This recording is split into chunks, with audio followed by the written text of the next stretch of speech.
కొత్త ఏడాది సాలైన నాడు అంతా మంచే జరగాలని అనుకుంటారు పబ్లిక్. ఏడాది తొలుత నాడు ఏమైనా తక్లీఫ్ అయితే ఏడాదంతా గట్లే ఉంటది అనుకుంటుంటారు. అందుకనే పాత ఏడాదిలో పడ్డ కష్టాలన్నీ పోవాలి, కొత్త ఏడాదిలో అంతా మంచే జరగాలని పబ్లిక్ అంతా కొత్త ఏడాది గోలిగే గుళ్ళబాట పట్టిర్రట. కొత్త ఏడాదిలో పాత కష్టాలు పోవాలి, కొత్త ఏడాదిలో సంబరంగా ఉండాలని మొక్కులు పెట్టుకునేందుకు గుల్లబాట పట్టిరు పబ్లిక్. నేరుగా ఉత్తరప్రదేశ్ రాష్ట్రం అయోధ్యలో ఉన్న రాముని గుడికి అయితే సిద్ధం పట్టకుండా వచ్చారు.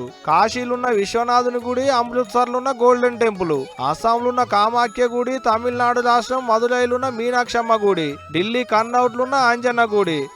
ఎక్కడిది ఏడ చూసినా గుంపులు వచ్చిరు భక్తులు దేవుళ్లకు మొక్కులు పెట్టుకునేందుకు. ఇసుక పోస్తే రాలనంత మంది వచ్చిరు అనుకో రాదూరి. పొద్దుగాల లేచిర్రు, నెత్తులకు పోసిర్రు, ముద్దుగా నగలు నట్రా సింగారిచ్చిర్రు, గుళ్లకు బండ్లు కట్టిర్రు, పెద్ద పూజలు చేసి కోరికలు కోరుకున్నట్టున్నారు గట్టిగానే.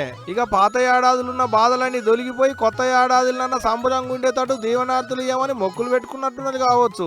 ఒక పబ్లికే కాదుల్లో పెద్ద పెద్ద లీడర్లు సుతా కొత్త ఏడాది కోరిగా గుళ్ళకు పోయి మొక్కులు పెట్టుకున్నారు. ఇక గుళ్ళ ముచ్చటంటదా చూసేటందుకైతే 2 కండ్లు చాలతలేవు. మిలమిలమని మెరిసేటట్టు బుగ్గలు పెట్టిర్రు, రంగుల బుగ్గలు పెట్టి ముద్దుగా సింగారిచ్చిర్రు.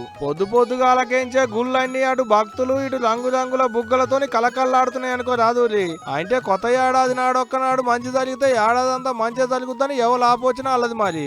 ఇక పబ్లిక్ సంబరాలంటారా వాటికైతే రందే లేదు, తగ్గేదే లేదన్నట్టు మస్తు జోరుగా సంబరాలు చేసుకుంటున్నారు. పాత ఏడాదికి బై చెప్పి కొత్త ఏడాదికి స్వాగతం పలుకుతున్నారు.